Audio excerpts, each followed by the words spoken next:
It's 53 AD, and Paul sets out on his third mission trip. As always, he heads out from his home church in Antioch and once again visits the Galatian churches, Derbe, Lystra, Iconium, and Pisidian Antioch. He has visited these churches on all three mission trips, so I'm sure he has quite a bond with them now. From Galatia, Paul travels west to Ephesus on the Aegean coast. If you recall from our last episode, as Paul is heading home from Corinth at the end of his second missionary journey, he dropped Priscilla and Aquila off at Ephesus to start their ministry there. So Paul had been there, but now he will spend upwards of 3 years in Ephesus, the longest he has spent in any city in his missionary journeys. As usual, Paul's initial preaching in the synagogue did not amount to many believers. However, outside of the synagogue, he successfully created disciples. It is likely that the 7 churches of Revelation, Ephesus, Smyrna, Pergamum, Thyatira, Sardis, Philadelphia, and Laodicea were founded during Paul's time in Ephesus. He also had an extraordinary healing ministry in the city and an exorcism ministry. The text says God did extraordinary miracles through Paul, so that even handkerchiefs and aprons that had touched him were taken to the sick, and their illnesses were cured, and the evil spirits left them. Because of Paul's ministry, many who practiced sorcery in Ephesus confessed their sins, burned all their spell books, and gave up the dark arts. So Paul's time in Ephesus was very successful, but as usual, there was also difficulty.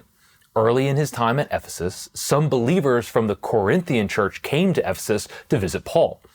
Paul had to deal with some serious issues in the Corinthian church. It was probably 54 when Paul wrote the letter we know as 1 Corinthians. Shortly after Paul sends this letter, he leaves Ephesus and sails to Corinth. He wants to follow up on the instructions he sent and see how the church is doing.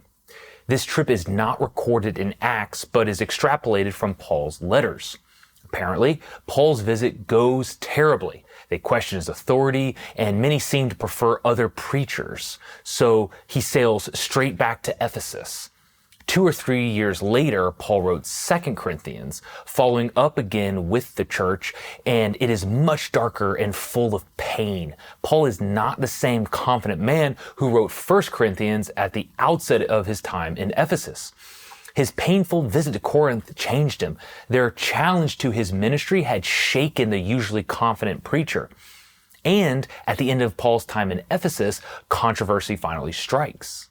In the first century, Ephesus was a leading city of Artemis worship, the goddess of fertility. Artemis is equivalent to the Roman goddess Diana. The massive statue of Artemis in the Temple of Artemis in Ephesus was known throughout the world and was the focal point of Artemis devotion. The life of Ephesus revolved around the cult of Artemis, including the economy.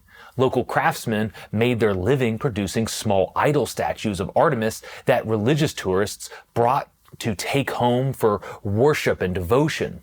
Well, Paul and the Christians converting the people of Ephesus and the surrounding cities was driving down the idol-making business. Well, the idol makers in Ephesus start to riot. And the first thing they say against Paul is that he is hurting business. Only second do they add that Artemis was being dishonored, so we know their real concern was money. Their sales were drying up. So the rioters seized some of Paul's companions, they couldn't find Paul, and hauled them into the theater. The theater in Ephesus was a fantastic piece of ancient architecture. It was made of marble and built into the side of a mountain facing the harbor. It was almost 500 feet in diameter and could hold 24,000 people, more than modern basketball arenas. Truly an impressive structure. So, full of rioters, the theater is in pandemonium. For 2 hours, the crowd shouted in unison, "Great is Artemis of the Ephesians." Fortunately, the riot ended peacefully when a city official told the crowd to press official charges or disperse. Otherwise, incur the wrath of Rome, as Rome did not put up with riots. That was Rome's rules. Pay your taxes and don't riot. Don't follow those rules and things will go poorly for you. Paul leaves town after this and heads to Greece. He visits the churches he planted in Troas, Philippi, Thessalonica, and Berea. It's now 57, and Paul's in Corinth, where he stayed for 3 months.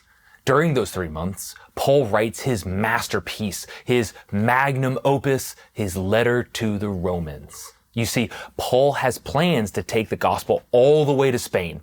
Antioch, the church that sent him on his missionary journeys, is too far from Spain. He needs a church closer to Spain that can be his new ministry base, helping support his trip to Spain financially and logistically. So Paul writes to the Romans to introduce himself to a church he didn't start and has never visited. Another thing about this trip, all the way through Greece, Paul has been collecting funds for the Jerusalem church.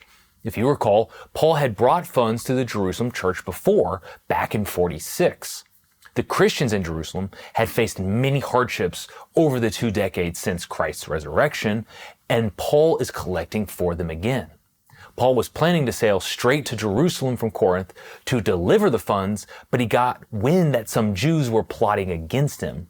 So he changes his plans and reverses course, traveling back through Greece. Along the way, Luke rejoins him. One major event from Paul's trip home happened in Troas. The believers had gathered on Sunday to worship. Paul spoke to the gathering on the 3rd floor of a house.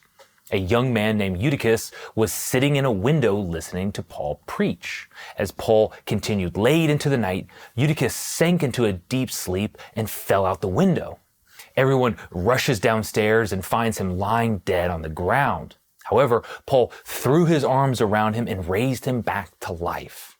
Paul went back upstairs, served communion, and preached the rest of the night until sunrise. From Troas, Paul makes his way to Jerusalem to deliver the funds he had gathered on the trip. Paul stopped at several cities along the way. At one of those stops, Caesarea Maritima, Paul stays with Philip, the same Philip who evangelized the Samaritans and converted the Ethiopian eunuch about a dozen episodes ago. While in Caesarea, Agabus comes to see Paul. This is the same Agabus who, in 46, visited Paul and Barnabas in Antioch and predicted the famine, which prompted the first famine relief fund Paul collected and took to Jerusalem. On this visit, however, Agabus prophesied that Paul would be arrested and imprisoned if he went to Jerusalem. Paul, however, was resolute in his desire to get to Jerusalem. "Why are you weeping and breaking my heart? I am ready not only to be bound, but also to die in Jerusalem for the name of the Lord Jesus." So Paul and his companions set out for Jerusalem. It's 58, 4.5 or 5 years after Paul started his 3rd missionary journey. He's now written 6 of his letters that made it into the Bible: Galatians, 1st and 2nd Thessalonians, 1st and 2nd Corinthians, and Romans. As for what is waiting for Paul in Jerusalem, you'll have to wait for the next video to find out.